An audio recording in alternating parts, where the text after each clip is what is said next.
Breaking news अवां सां share कई पिया। पीपल्स बस सर्विस तरफ़ां कराची में पब्लिक ट्रांसपोर्ट खे बहितर बणाइण लाइ 3 नवां रूट्स शुरू करण जो ऐलान कयो वियो आहे। हॉक्स बे खां टावर ताईं रूट 13 22 जुलाई खां शुरू कयो वेंदो। ट्रांसपोर्ट खाते पारां इहो ॼाणायो वियो आहे। रूट नंबर 12 में वाध कई वेंदी। 23 जुलाई खां ही खोखरा पार जे बजाए क़ायदाबाद ऐं कोरंगी जे रस्ते ज़रिए मेमण ॻोठ खां टावर ताईं हलंदी। बहरिया टाउन खां नुमाइश चौरंगी ताईं हिकु इलेक्ट्रिक बस जो नओं रूट EV 4 24 जुलाई खां शुरू थींदो।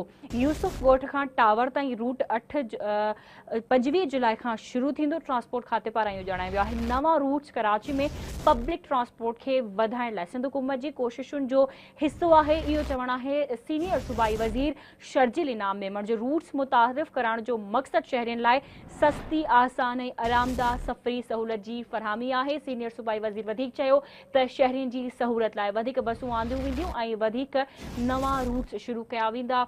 अहम ख़बर मां असां शेयर करे रहिया आहियूं। आवाम जे बिना फ़र्क़ ख़िदमत करण सिंध हुकूमत जो अज़म आहे। सीनियर सूबाई वज़ीर शर्जील इनाम मेमण जो इहो चवणु आहे। पीपल्स बस सर्विस तरफ़ां कराची में पब्लिक ट्रांसपोर्ट खे बहितर बणाइण लाइ 3 नवां रूट्स शुरू करण जो ऐलान कयो वियो आहे। हॉक्स बे खां टावर ताईं रूट 13 22 जुलाई खां शुरू कयो वेंदो।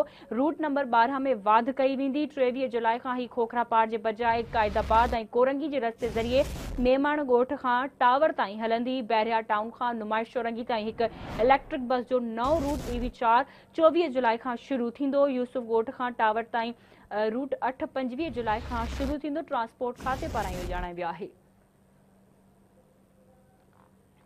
पीपल्स बस सर्विस तरफ़ां कराची में पब्लिक ट्रांसपोर्ट खे बहितर बणाइण लाइ 3 नवां रूट शुरू करण जो ऐलान कयो वियो आहे। हॉक्स बे खां टावर ताईं रूट 13 22 जुलाई खां शुरू कयो वेंदो।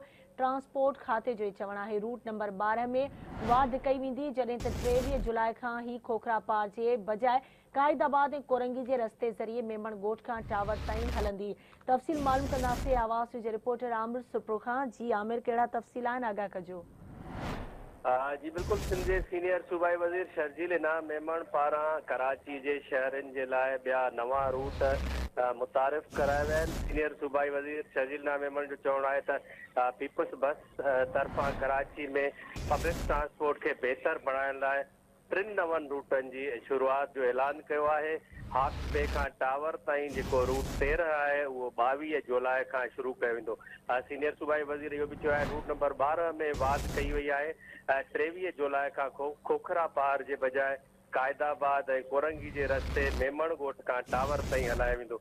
ॿिए तरफ़ सीनियर सूबाई वज़ीर इहो बि चयो आहे त बहरा टाउन खां नुमाइश चौरंगी ताईं हिकु इलेक्ट्रिक बस जो नओं रूट AV 4 24 जुलाई खां शुरू कयो वेंदो। यूसुफ ॻोठ खां टावर ताईं बि 8 जेको आहे नंबर रूट जेको आहे 25 जुलाई खां शुरू कयो वेंदो। सीनियर सूबाई वज़ीर जो चवणु आहे त नवां रूट कराची में पब्लिक ट्रांसपोर्ट खे वधाइण लाइ सिंध हुकूमत जे कोशिशुनि जो हिसो आहिनि। सीनियर सूबाई वज़ीर शर्जील इनाम मेमण इहो बि चयो आहे त रूट मुतारिफ़ कराइण जो मक़सदु कराचीअ जे शहरनि लाइ सस्ती आरामदेह सफ़र करण जी सहूलियत आहे। शहरनि जी सहूलियत लाइ वधीक बसूं आंदियूं वेंदियूं ऐं वधीक नवां रूट पिणु शुरू कया वेंदा। इहो चवणु आहे सीनियर सूबाई वज़ीर शर्जील इनाम मेमण जो। हुन इहो बि चयो आहे त आवाम जी बिना फ़र्क़ जे ख़िदमत करणु सिंध हुकूमत जो अज़म आहे। जी ठीकु आहे आमिर, तव्हांजी महिरबानी अपडेट करण लाइ।